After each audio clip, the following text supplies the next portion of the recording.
ഇതിലിപ്പോ കൈകൂപ്പുന്ന അണ്ണാൻ മല.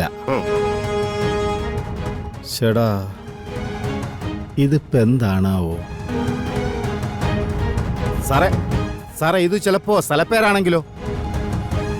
നമ്മുടെ തമിഴ്നാട്ടിലെ തിരുവണ്ണാമലയുണ്ട്, പിന്നെ മയിലാടുംതുരയുണ്ട്. സാറേ, എനിക്ക് തോന്നുന്നത് തമിഴ്നാട്ടിലെ പേര് ഏതോ മലയാളി എഴുതിയതാണ്. ഓക്കെ സാർ, എന്നാ ഞാൻ പോട്ടെ.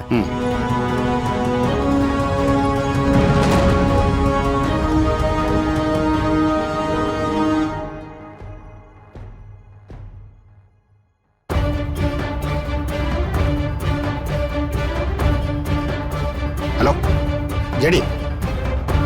സർ, അതുപോലെ തന്നെ ചെയ്യാം സർ. ഞങ്ങൾ ആ രീതി തന്നെ നോക്കാം സർ. ശരി സർ. എന്താ ജഡി? ജോർജ് സാറ് ഒരു സിമ്പിൾ മെത്തേഡില് ക്രാക്ക് ചെയ്ത ചില ഫൈൻഡിങ്സ് പറഞ്ഞു തന്നിട്ടുണ്ട്. എന്താ അത്?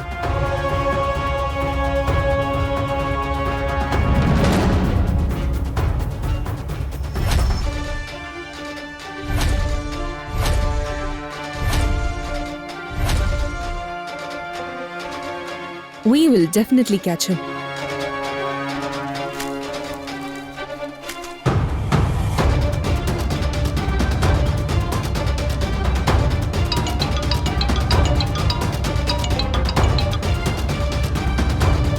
ഹലോ ജഡി.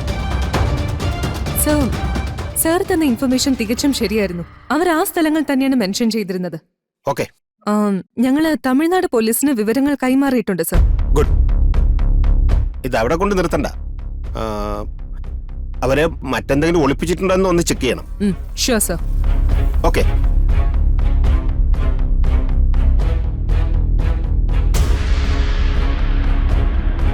അധോലോക സംഘങ്ങളിൽ പ്രധാനിയായ മേനോൻ എന്നറിയപ്പെടുന്ന മലയാളി തമിഴ്നാട്ടിൽ വേരുറപ്പിക്കാൻ പദ്ധതിയിടുന്നതായി വിവരം ലഭിച്ചിരിക്കുന്നു.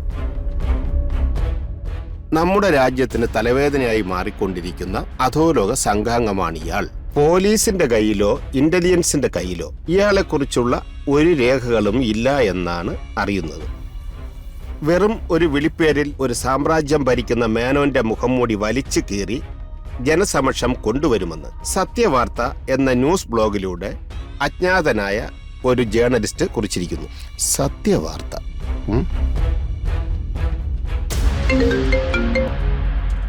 സർ, ജഡി, നമ്മളെക്കാൾ മുമ്പ് ഒരു ജേർണലിസ്റ്റ് മേനോന്റെ വിവരങ്ങൾ അറിയുന്നുണ്ട്. ആരാണ് സർ?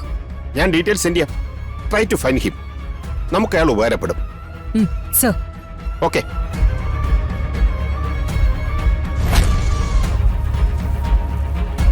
നമ്മൾ വിചാരിക്കുന്നത്ര ഈസിയായി ആ ജേർണലിസ്റ്റിനെ കണ്ടെത്താൻ പറ്റില്ല. അതെ, അയാൾ ബ്ലോഗുകൾ പോസ്റ്റ് ചെയ്യുന്നത് പല പല ഐഡികളിൽ നിന്നാണ്. ആരും അയാളെ ട്രാക്ക് ചെയ്യാതിരിക്കാനാണ് അങ്ങനെ ചെയ്തിരിക്കുന്നത്. അത് സ്വാഭാവികമാണ്. അല്ലെങ്കിൽ മെയിനോന്റെ ആൾക്കാര് അയാളെ ഇപ്പൊ കൊന്നിട്ടുണ്ടാവും. അത് ശരിയാ. നമുക്ക് മറ്റേ ജേർണലിസ്റ്റ് സഞ്ജയ് വഴി ഒന്ന് ശ്രമിച്ചാലോ? അത് നല്ലൊരു വഴിയാണ്. അക്ഷരയും ഗോകുലും സഞ്ജയെ കണ്ടത് സംസാരിക്കണം. അയാള് വിചാരിച്ച ആളെ കണ്ടെത്താൻ സാധിക്കും. ശരി, ഞങ്ങൾ പോവാം.